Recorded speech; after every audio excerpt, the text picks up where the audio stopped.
जय सिया राम। आपके अपने चैनल धार्मिक कथाएं में आप सभी का बहुत बहुत स्वागत है। आज की अपनी इस वीडियो के माध्यम से मैं ये बताऊंगी कि पितृपक्ष के दौरान महिलाओं को क्या करना चाहिए और क्या नहीं करना चाहिए, क्योंकि पितृपक्ष में पितरों को प्रसन्न करने, उनकी तृप्ति और पितृदोष से मुक्ति के लिए एक अच्छा अवसर माना जाता है। घर का पुरुष सदस्य अपने पितरों को प्रसन्न करने के लिए तर्पण, पिंडदान, श्राद्ध, ब्राह्मण भोज आदि करता है और पितर खुश होकर आशीर्वाद देते हैं ताकि पूरे परिवार की उन्नति हो।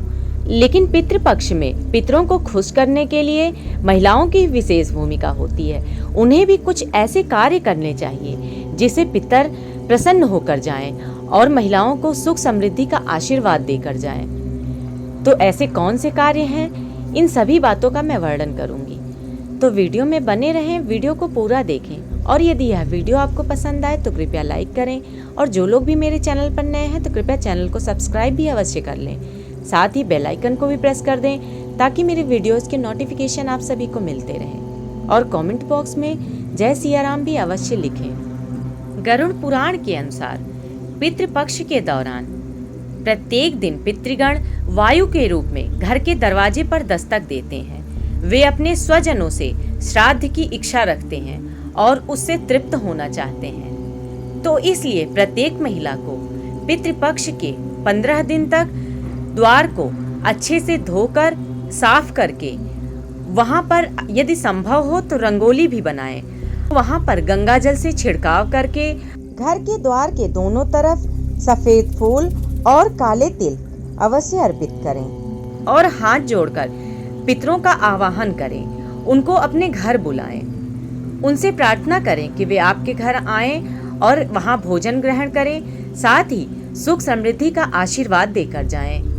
उनसे आशीर्वाद ग्रहण करें और उनसे प्रार्थना करें कि वे आपके वंशजों को दीर्घायु, संतति, धन, विद्या, सुख एवं मोक्ष का आशीर्वाद दें। घर के द्वार के अलावा महिलाओं को ये विशेष ध्यान रखना चाहिए कि पितृपक्ष के 15 दिन अपने रसोई घर को भी अच्छे से साफ सुथरा रखें। वहां पर प्याज, लहसुन या कोई भी ऐसा तामसिक पदार्थ हो ना वो बनाएं और ना ही वो रसोई घर में रखा होना चाहिए।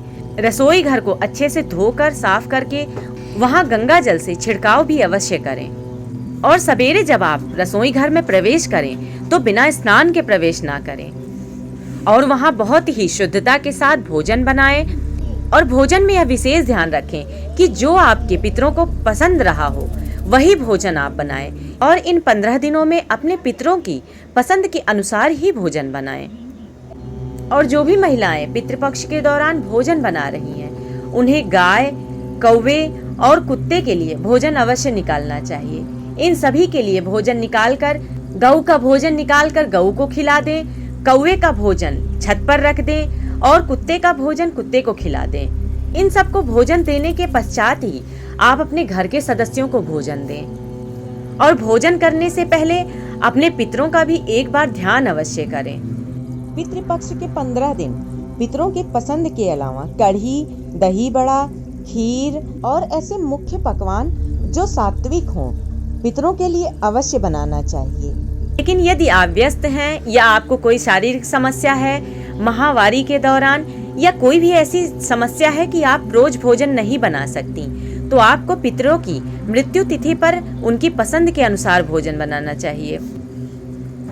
लेकिन मृत्यु तिथि पर यदि ऐसा है कि आपको मासिक धर्म है या कोई ऐसी समस्या है तो आपको भोजन नहीं बनाना चाहिए। घर का कोई अन्य सदस्य भोजन बना सकता है, चाहे वो महिला हो या पुरुष हो, लेकिन आपको अपने हाथों से भोजन नहीं बनाना चाहिए।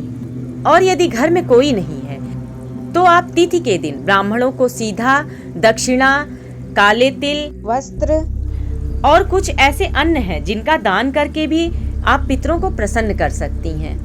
पितृपक्ष के 15 दिनों में महिलाओं को यह ध्यान देना चाहिए कि यदि संभव हो तो वह कपड़े न धोएं, साबुन न लगाएं, बाल न धोएं और अपने बालों में तेल न लगाएं, क्योंकि यह सब करने से पितृ अप्रसन्न होते हैं। पितृपक्ष के दौरान महिलाओं को यह भी विशेष ध्यान देना चाहिए कि हमारे घर की जो भी बुजुर्ग महिलाएं हैं, बुजुर्ग पुरुष हैं या जो भी हमारे घर में रह रहे हैं, तो उनका किसी भी तरह से अपमान न करें। जितना हो सके उतना उनको खुश रखने की कोशिश करें, किसी को भी अपशब्द का प्रयोग ना करें और जितना हो सके उनकी सेवा करें, उनको संतुष्ट रखें। यदि आप उनको संतुष्ट रखेंगे तो आपके पितर भी संतुष्ट होकर ही जाएंगे। और सिर्फ पितृपक्ष ही क्यों, घर के बुजुर्गों को हमेशा ही प्रसन्न रखना चाहिए, क्योंकि घर के बुजुर्गों को प्रसन्न रखने से हमारे ऊपर देवताओं का, पितरों का और सभी का आशीर्वाद बना रहता है।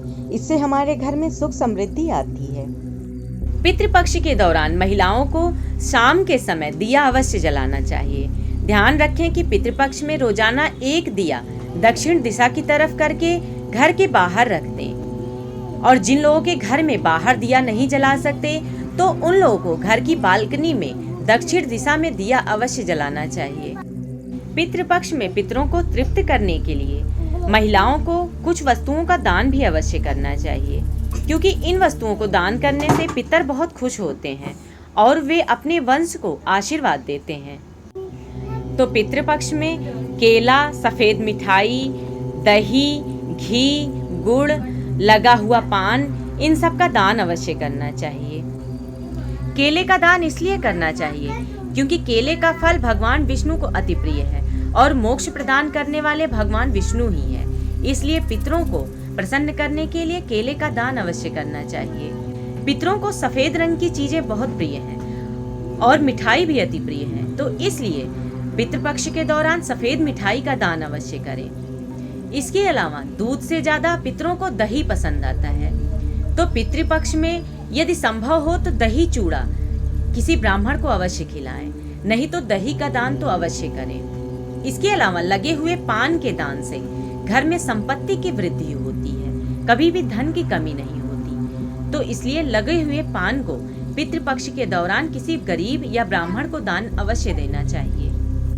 इसके अलावा पितृपक्ष के दौरान एक बात का विशेष ध्यान देना चाहिए कि जो भी महिलाएं कोई नया व्रत शुरू करना चाहती हैं, कोई भी पूजा शुरू करना चाहती हैं, तो कोई भी नया मांगलिक कार्य पितृपक्ष के दौरान शुरू नहीं करना चाहिए। तो महिलाएं पहले से यह व्रत रख रही हैं, वह तो रख सकती हैं, लेकिन यदि नया शुरू करना है तो वह नहीं करना चाहिए, क्योंकि पितृपक्ष के दौरान किसी भी कार्य की शुरुआत नहीं की जाती है। लेकिन बहुत लोग यह कहते हैं देवताओं का पूजन नहीं करना चाहिए, लेकिन ऐसा कदापि नहीं है। पितृपक्ष के दौरान देवताओं का पूजन जरूर करना चाहिए। हम अपनी रोज की जो पूजा करते हैं वह पूजा हमें रोज करनी चाहिए, लेकिन ध्यान यह रखना चाहिए कि हमको कोई भी नया व्रत या नई पूजा शुरू नहीं करना चाहिए, लेकिन रोज वाली पूजा हमें रोज करना चाहिए।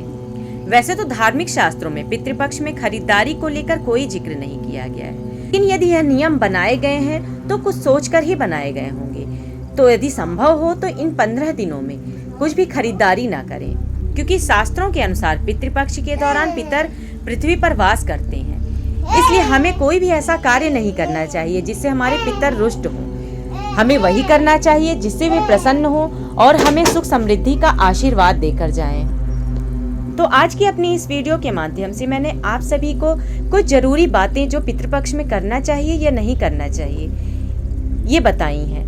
लेकिन यदि कोई बात रह गई है या आपके मन में कोई भी संशय है तो कमेंट बॉक्स में जरूर लिखें। और जो लोग भी मेरे चैनल पर नए हैं तो कृपया चैनल को सब्सक्राइब भी अवश्य कर लें, साथ ही बेल आइकन को भी प्रेस कर दें ताकि मेरी वीडियोस के नोटिफिकेशन आप सभी को मिलते रहें। और कमेंट बॉक्स में जय सिया राम भी अवश्य लिखें। धन्यवाद।